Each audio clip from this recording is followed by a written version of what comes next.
Magandang umaga sa ating lahat. Thursday, January 30, 2024. Ito po ang salita ng ating Panginoong Diyos na pagkain ng ating kaluluwa kuha sa Marcos 4:21 hanggang 25.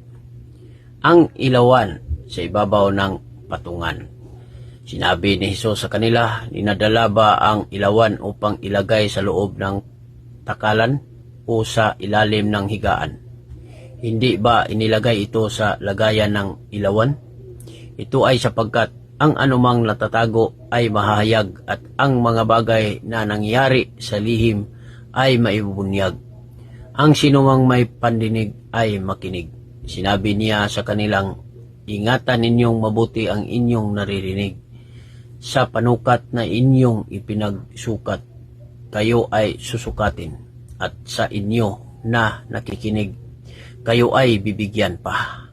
Ito ay sapagkat ang mayroon ay bibigyan pa, ngunit siya na wala, maging ang nasa kanya ay kukunin pa." Ito po ang salita ng ating Panginoong Diyos. Don't forget to like, share my post. Thank you. God bless us all.